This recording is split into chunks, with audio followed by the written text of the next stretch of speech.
What is it, everybody, and welcome back to the channel. I'm your host, Drew Hoover, and we are back with another episode of Draft Grades. Again, I'm trying to shorten my videos so you guys can stay engaged. So hopefully I'm quick enough, and hopefully you guys can watch the entire video.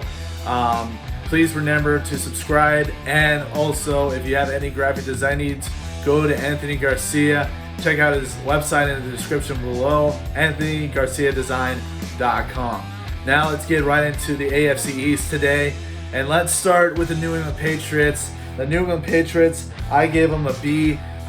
Maybe this is, maybe it could be a little bit higher on, on the grades, but I look at Mac Jones, man, I think he's a good pick right there. We'll see how the competition is between Cam Newton and Mac Jones leading up there. Then they got two defensive players, which already did a good job of adding playmakers to that front seven.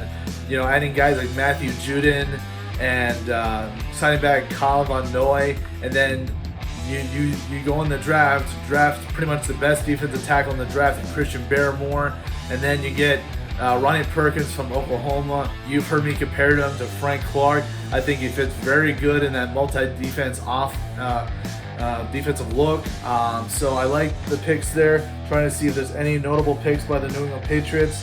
But yeah, I just would have liked for them to address the cornerback position. There's a lot of teams that I'll say in this draft that could have addressed the cornerback needs right there. But when you talk about last year, when they were talking about potentially trading stuff on Gilmore leading up to that trade deadline, and you talk about McCourty getting up in age, I would have liked to have some depth. But then again, I do admire them for really stacking up that front seven. And I think, despite the addition of Mac Jones, I still think the defense would have to carry this team if they do end up in the playoffs next year. It's also the lack of weapons that they got. Someone, did say that they would pass up on any of these wide receivers in the draft, which they did. They could have traded up to get one of them. But when you talk about Nelson Aguilar and Kendrick Bourne, who they signed, I just don't think that's a significant enough upgrade. We don't know what's going to happen with N'Keal Harry, if he can stay healthy. I think there's just a lot of question marks right there. Let's go to the Miami Dolphins. The Miami Dolphins, I give them an A-. Again, reuniting Jalen Waddle with Tua Tagovailoa. I love that decision a lot. We talk about Changaly's offense. You can't have too many receivers, especially a guy that likes to put 4 wide receivers on the field most of the time. Also notable picks by the Miami Dolphins. Jalen Phillips, the defensive end. I told you guys before, when it comes to Florida teams like the Miami Dolphins, they like to draft guys within their own backyards. So they needed an edge rusher, and they went to their own backyard to get it. Also, Javon Holland, the safety from Oregon. Liam Eigenberg, the offensive tackle from Notre Dame. I loved that pick right there.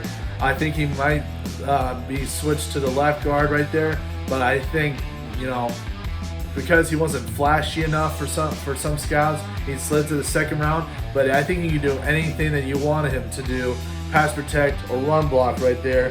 And then finally Hunter Long, the tight end from Boston College. Those are my highlights right there.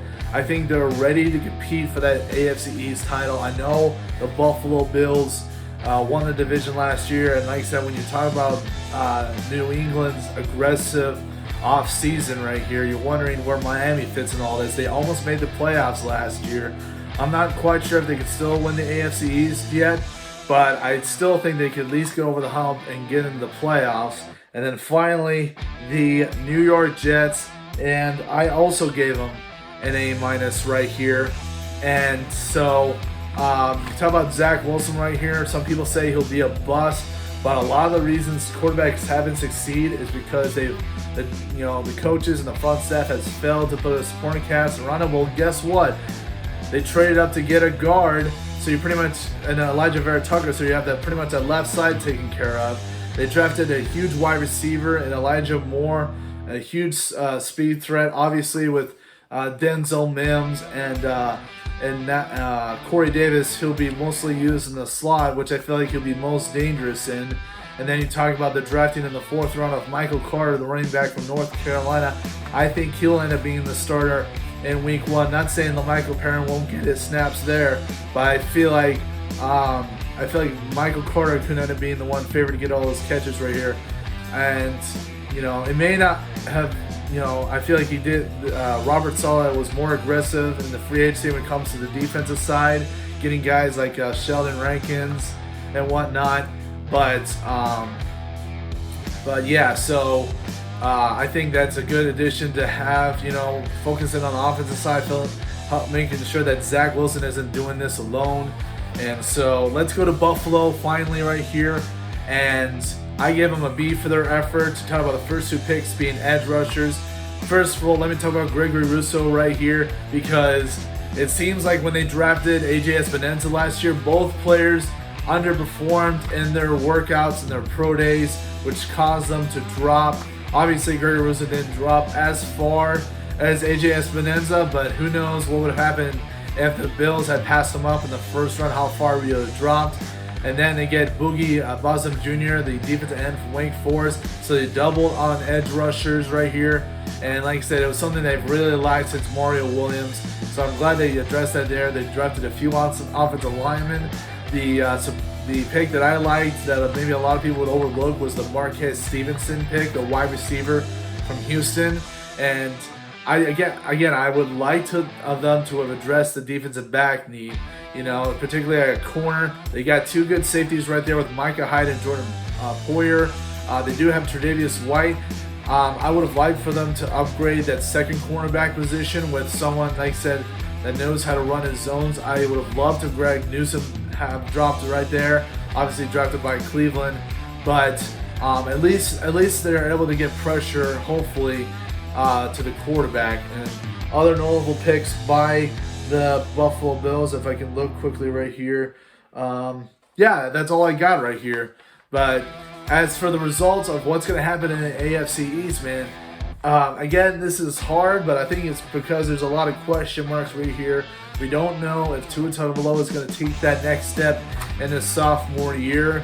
We don't know who's going to be starting at quarterback in New England.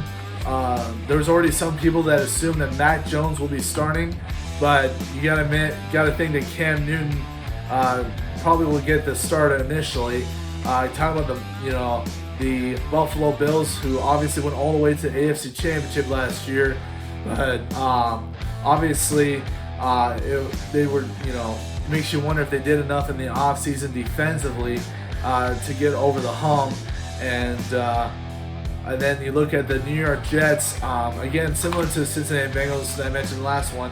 They're obviously gonna be last in the division again this year, but watch for them to continue to be competitive next year under Robert Saleh. So that has been my draft grades for the AFC East. Please stay tuned for more coming up. Have a good day, everybody.